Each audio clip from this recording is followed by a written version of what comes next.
But what happens is because the individual now picks up what's going on, he or she now internalizes it, and that then becomes part of their belief system.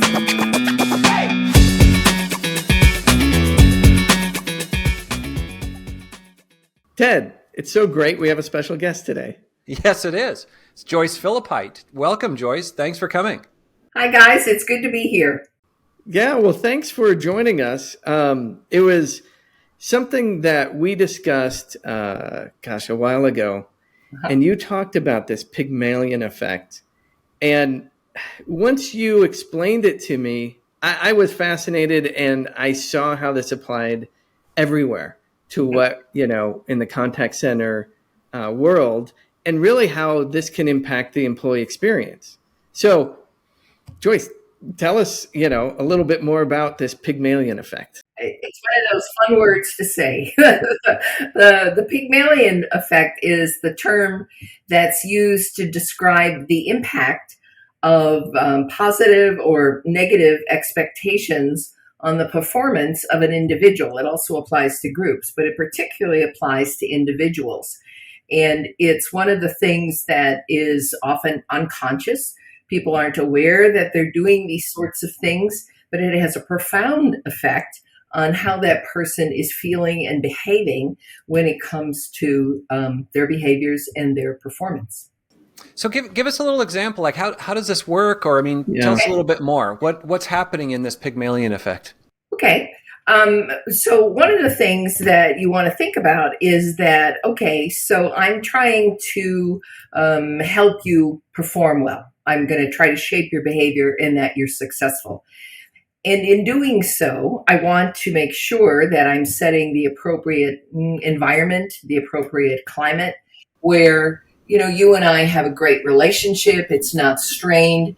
It's an encouraging one. You're feeling valued and as part of the team. And then using that in addition to the appropriate amount of feedback that's detailed, that is designed to help that person step back and say, okay, what do I need to do differently to be successful? What's always I'm sorry, go ahead. No, just real quick. So it sounds like in what you were saying before and then beginning to describe, is it sort of a self-fulfilling prophecy? The way you coach, treat, build the environment for a person is kind of how they respond? Is that exactly?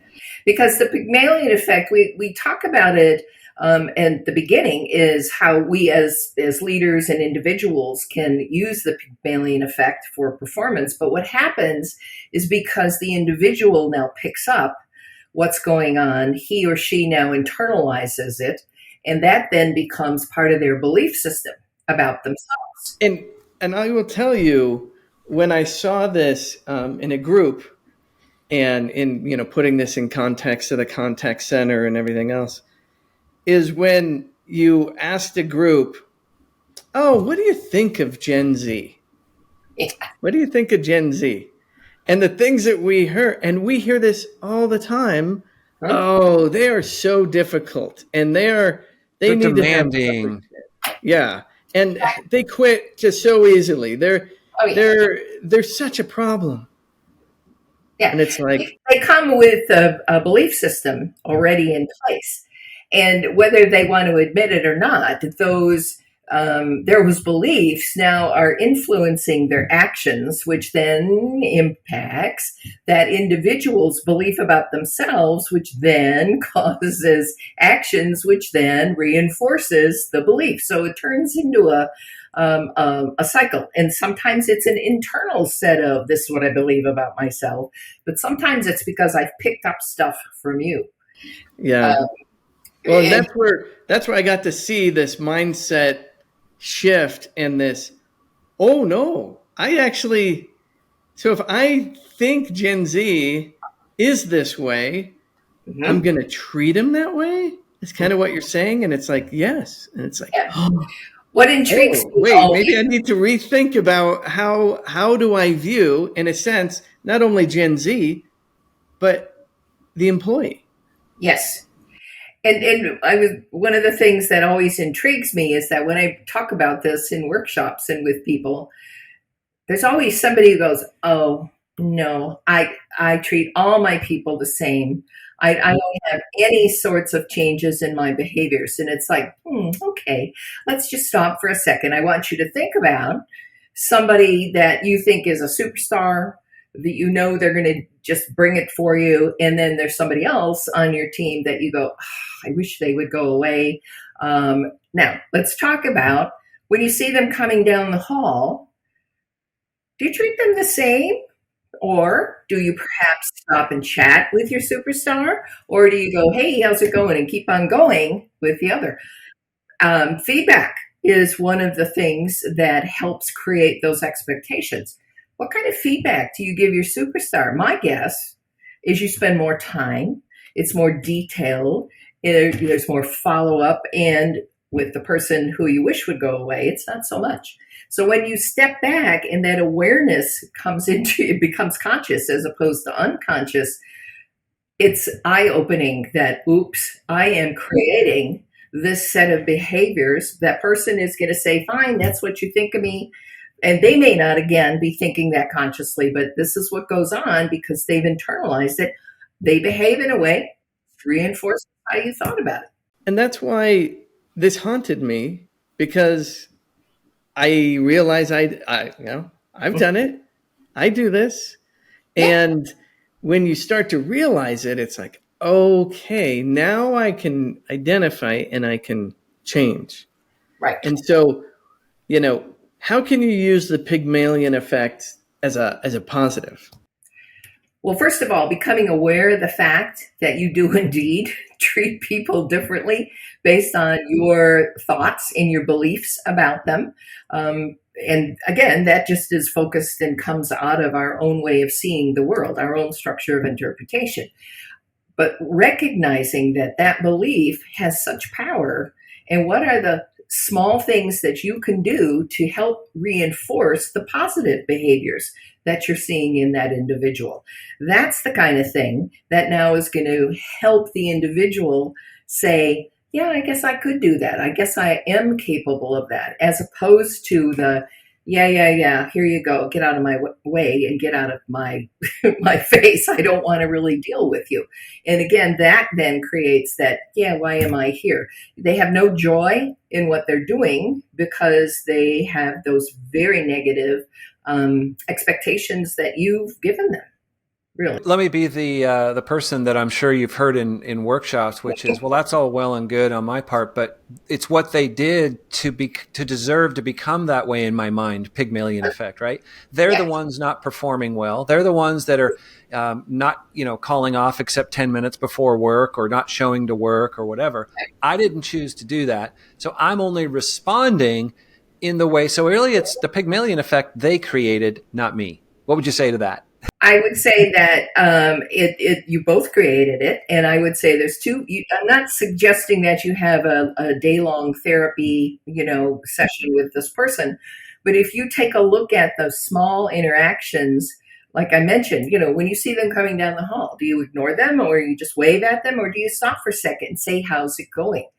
And the other big one is feedback. When you start asking questions, even if somebody who, you think they created it themselves, if I ask you questions about, okay, what did you want to have happen? And so how are you going to change that? What are you going to do later? You're sending a clear message to that person that my expectation is you will be able to think this through and you will be able to bring something that's better than what we had before. So it doesn't mean you have to spend hours and hours and hours developing. Just shift your approach when it comes to those two areas. Another kind of aha moment, that I've seen from this is now when, organizations shift to remote environments. Mm-hmm. And really is what we say and is, done the research on is, well, the supervisor is really, really the key. And what is the best approach is really so that you're developing your team member to be successful and kind of self-learning, correcting, and really self-managing in a remote environment is going to lead to the most success and them having the most rewarding job because they're going to be really good with customers.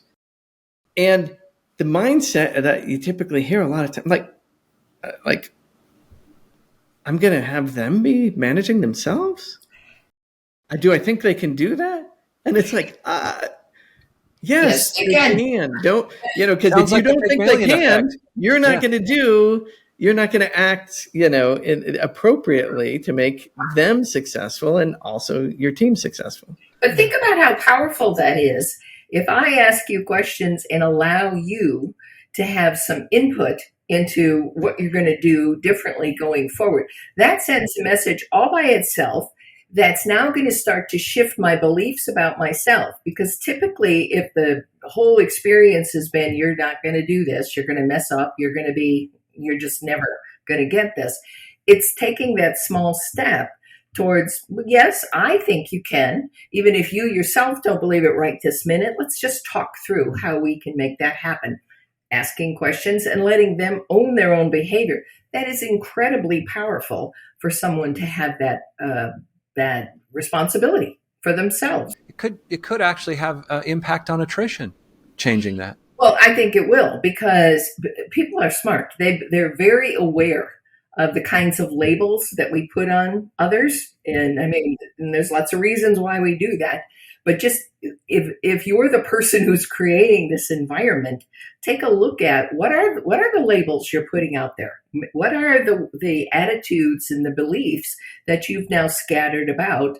And again, this isn't just at work. This is in life, period. We come to how we behave, how we act influences and impacts that person's belief about themselves, which again causes actions, which sometimes then changes their beliefs about themselves and can change our beliefs about them.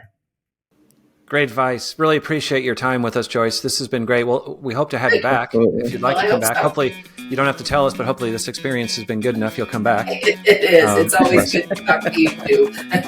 Awesome. Well, we'll have you back, but in the meantime, we hope people will subscribe and like this video and pass it along to others to learn more about the Pygmalion Effect. Okay. So until next time, we'll see everybody later. See you later. Take care.